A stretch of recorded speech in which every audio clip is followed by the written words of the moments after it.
आज हम लोग एक और एग्जाम के बारे में बात करने वाले हैं, जो एग्जाम है बिहार एसएससी। बहुत ही फेमस रहा है और इसके बारे में सुनते ही समझ गए होंगे क्या हुआ था। और इसके बारे में हम आपको ऐसे ऐसे डाटा दिखाने वाले हैं कि आपको समझ में आ जाए कि आपके साथ होता क्या है रियल। इन सब चीजों पर क्यों बात कर रहे हैं, क्योंकि आप समझे जाने कि आपके साथ क्या होता है। जब तक आप जानिएगा नहीं, अपने अधिकार के लिए लड़िएगा नहीं। और जरूरी है, क्योंकि इस बार आवाज उठा है तो जीत के रहेंगे, बदलाव करके रहेंगे, क्योंकि इस बार रुकना नहीं है, क्योंकि सारा युवा एक साथ है और सारे टीचर भी आपके साथ है। इसलिए समझिए कि कैसे आपके साथ होता है करप्शन। तो बात समझना है, यह साल 2014 है जब आता है vacancy Bihar SSC inter level का। 2014 में वैकेंसी आते हैं और इसमें वैकेंसीज के अंदर जो सीट होते हैं वो होता है 13,120। इसमें 13,120 सीट होते हैं, अलग अलग सीटें होते हैं। और ये डेट निकाला जाता है फिलअप करने के लिए 2014 के अंदर। वो डेट होता है, देखिए यहां पे दिया हुआ है कि 1 सितंबर 2014 से 11 अक्टूबर 2014 तक ये फॉर्म फिलअप होगा।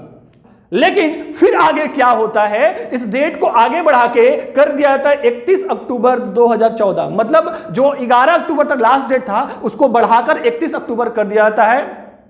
क्यों कर दिया था, आगे जब डाटा समझेगा ना तो समझ में बस इतना ही आता है कि ये डेट बढ़ाने का मकसद यही था गवर्नमेंट का कि क्या पैसा उसने जो टारगेट रखा है कि जो युवाओं से पैसा लेना है, जो पैसा इकट्ठा करना अपने पास, वो कम पड़ रहा है, तो थोड़ा डेट और बढ़ा दो और थोड़ा पैसा इकट्ठा हो जाए। आपको ऐसा ही महसूस होगा पूरा वीडियो को देखेंगे तो देखिए ये आपका फॉर्म फिलअप होता है कब, 31 अक्टूबर 2014 तक। अब जब आगे देखेंगे तो इसमें लोग जो फॉर्म फिलअप करते हैं, फिलअप करते कितने बच्चे, तो फॉर्म फिलअप करते हैं 18 लाख बच्चे। 18 लाख बच्चे फॉर्म लगभग उसमें फॉर्म फिलअप करते हैं। ये 2014 में फॉर्म फिलअप होता है 18 लाख लोगों ने। अब सोचिए 18 लाख बच्चों ने फॉर्म फिलअप किया।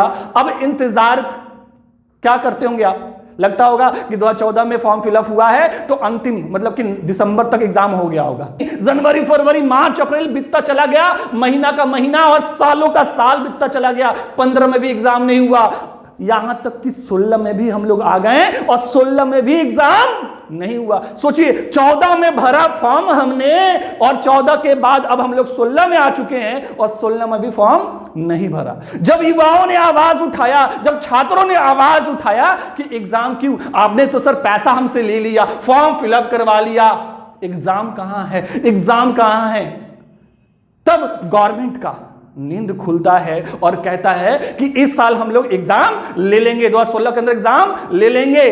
लेकिन सोई सरकार कब तक जगेगी, नींद लगने की तो आदत हो चुकी है, तो फिर तो सोना ही होगा। तो फिर सो जाती है और कहती है, कुछ दिन के बाद फिर कहती है, क्या कहती है सुनिएगा। आपको याद होगा 2016 में एक बहुत बड़ा कांड हुआ था नोटबंदी का, और उसका हवाला देते हुए सरकार कहती है कि अब हमारे पास पैसा नहीं है, अभी हम एग्जाम नहीं ले पाएंगे। मतलब 2016 में भी एग्जाम सरकार नहीं लेती है। तो ये 2016 भी आपका चला गया। अब 2016 चला गया, अब आता है एंट्री 2017 का। तो अब एंट्री होता है 2017 में। तो 2017 में एंट्री जब हम लेते हैं तो गवर्नमेंट कहता है कि हम एग्जाम लेंगे, और वो तो 17 का पहला महीना मतलब कि जनवरी में एग्जाम डेट रखता है, 6 जनवरी 9 जनवरी का एग्जाम डेट रखता है और वो एग्जाम होता है। बात समझिएगा कि 14 से 15, 15 से 16, 16 से 17 में हम लोग आ चुके हैं और एग्जाम देने की बात होती है और एग्जाम होता भी है। और पहला एग्जाम हमारा 6 जनवरी 2017 को होता है, प्री का एग्जाम। लेकिन दुर्भाग्य विद्यार्थियों का, क्योंकि हमेशा तो युवा ही पिसता है, छात्र ही पिसता है और पीछे से पिसता आ रहा है और आगे भी पिसता रहेगा। अगर अब आवाज नहीं उठाएं तो, अगर अब आवाज नहीं उठाएं तो हमेशा ही इसी तरह से आप कुचले जाएंगे। तो अब की बार ऐसा नहीं होगा। इस बार हम लोग एकजुट हुए हैं तो एकजुट इस ताकत को दिखाना है और आगे इसको सुधार करना है। हमारा शुरू से कहना है, सरकार किसी का भी हो कोई मतलब नहीं है, बस जो शेड्यूल एग्जाम का आता है वो टाइम पे एग्जाम हो, टाइम पे वैकेंसीज आए, टाइम पे आपका नियुक्ति हो जाए, और कुछ नहीं चाहिए युवाओं को और छात्रों को कुछ नहीं चाहिए। तो हम बात करें कि 6 जनवरी को हमारा पहला एग्जाम स्टार्ट होता है और पहला एग्जाम में सेंटर में जाने से पहले आपके व्हाट्सएप और सब पे पेपर आ जाता है। ये पेपर आपके व्हाट्सएप पे और आ जाता है, ये आप देखे होंगे। तो फिर क्या होता है, ये बवाल मस्ती है कि पेपर लीक हो गया। 17 में पेपर, जब 6 दिन का एग्जाम होता है, पेपर लीक होने की बात होती है, तब भी सरकार इसको मानने की बात नहीं करती है, ऐसा नहीं होता है। और सेकेंड एग्जाम फिर 9 जनवरी को होता है। दूसरा एग्जाम में क्या होता है कि एग्जाम होने से पहले ही फिर लीक हो जाता है, तब बहुत ज्यादा हंगामा जब स्टार्ट होता है, तब सरकार इसको कैंसिल करने की बात करती है। तब सरकार क्या करती है, इसको कैंसिल करने की बात करती है कि नहीं, बिल्कुल ये लीक हुआ है, और 2017 को फिर ये कैंसिल कर देती है एग्जाम। अब देखिए 2017 में फिर ये कैंसिल हो गया एग्जाम। अब एग्जाम कैंसिल होने के बाद जब जांच होता है तो मालूम चलता है कि इसके अंदर कौन, जो एग्जाम कंडक्ट करने वाले जो इसके अध्यक्ष हैं, उन्हीं लोगों का नाम आता है। लगभग आधा दर्जन लोगों का नाम आता है, और वो लोग जेल भी जाते हैं। सोचिए, ऐसी स्थिति, जो आपका एग्जाम ही कंडक्ट कर रहा है वही उसमें मिला हुआ रहता है, तो फिर क्या होना है। तो बात समझिए, ये 2017 का बात है, जब स्टार्टिंग एग्जाम होता और ऐसे चलता है, और ऐसे ही आगे चलता है। फिर लगता है कि अब क्या होगा, अब क्या होगा, और 2017 भी इसी ताम झाम में आपका पार हो जाता है। 2017 भी आपका गया। देखिए, चाहे जो भी हो रहा है, समय और उम्र आपका बर्बाद हो रहा और किसी का नहीं।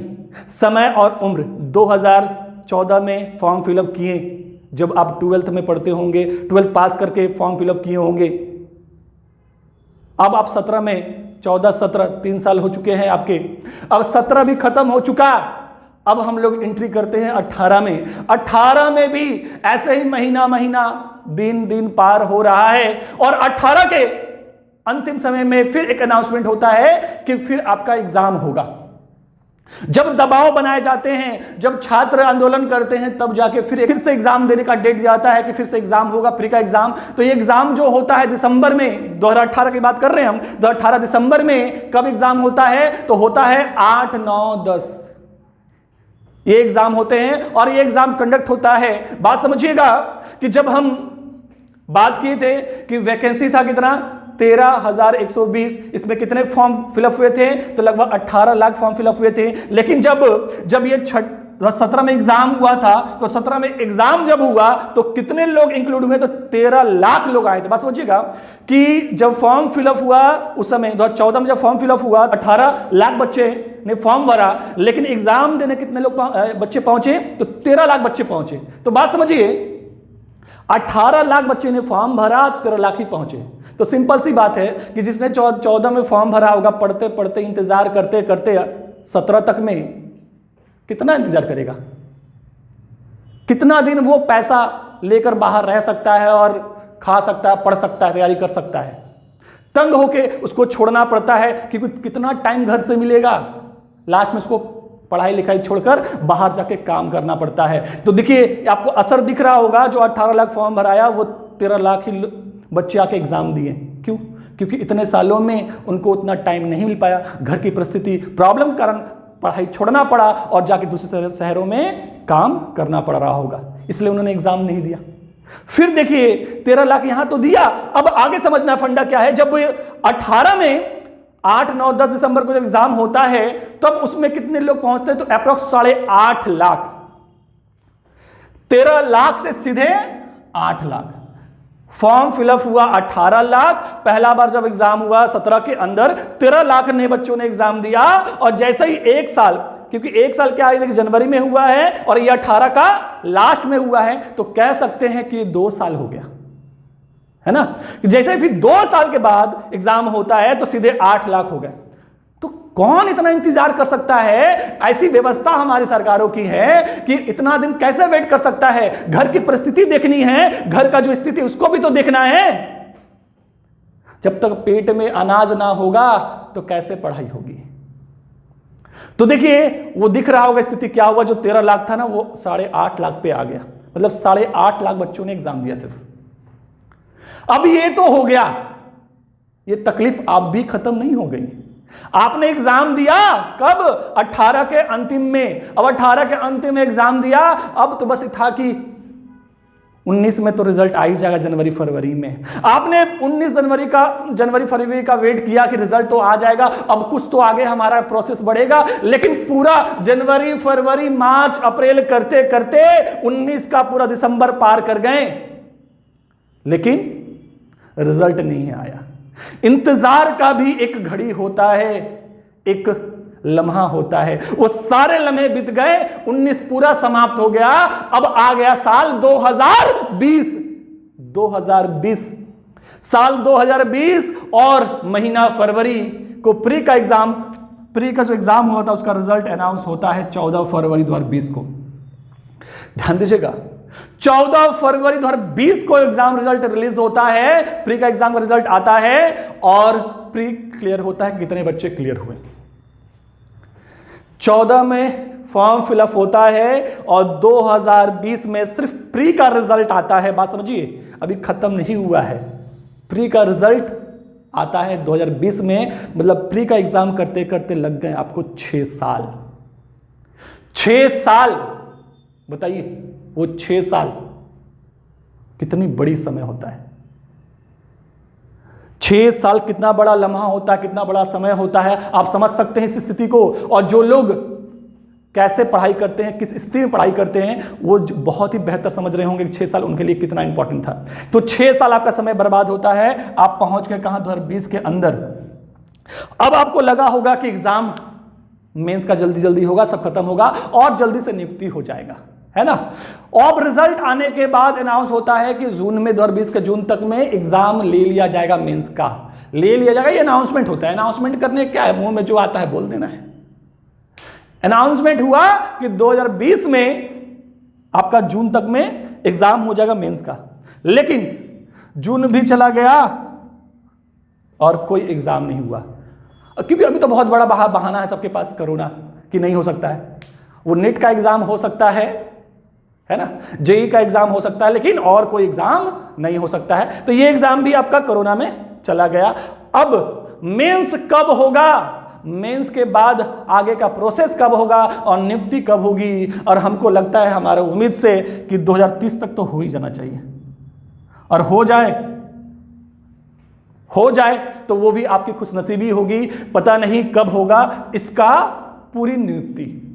समझिए ये प्रोसेस कि 14 से स्टार्ट होते होते 20 हो गए, सिर्फ प्री हुआ है। अब ये आगे का कितना है, मेंस बाकी है, नियुक्तियां बाकी हैं। मतलब समझिए कि जो फॉर्म भरा होगा ना 14 में, उसका संख्या, उसका स्थिति, उसकी परिस्थिति कैसी हो गई होगी।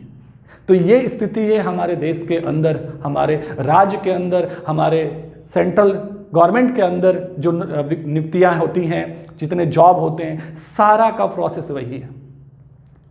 तो मेरा कहना एक ही चीज है, और फिर आप लोग से वही कहेंगे कि हमको किसी सरकार से मतलब नहीं है, बस ये जो स्थितियां हैं, ये जो प्रक्रिया है, इसको सुधार किया जाए, इसको एक अच्छी प्रक्रिया के अंदर लाया जाए, जो कि टाइम टेबल के साथ हो। एक फिक्स टाइम हो कि इतने समय के अंदर एग्जाम से लेकर रिजल्ट तक सारा काम हो जाए, और जो टाइमिंग दिया गया एकदम होना ही होना है। क्यों नहीं हो सकता है, जैसे आपका मैट्रिक का एग्जाम का फिक्स होता है कि हाँ इतने मार्च को, फरवरी को फिक्स है कि इस महीने के अंदर हो जाता है, और होता ही है। अगर 12th का एग्जाम है वो भी होता है। तो जब ये सारी चीजें 10th 12th का हो सकता है, तो ये सारी चीजें क्यों नहीं हो सकता है टाइम पे, और सारे काम टाइम पे हो सकता है, क्यों नहीं हो सकता ये। तो ये बदलाव करना है। ये बदलाव तभी होगा जब आप जागेंगे, जब आप अपनी आवाज को एकजुट करेंगे। हमें अपने लिए लड़ना है, अपने स्थिति को सुधारना है, क्योंकि अगर ऐसा ही रहा तो आप कभी जॉब नहीं पा सकते हैं। या तो फिर छोड़ दीजिए चीजों को, आप पढ़ना छोड़ दीजिए, हम पढ़ाना छोड़ देंगे, क्योंकि कोई फायदा ही नहीं है।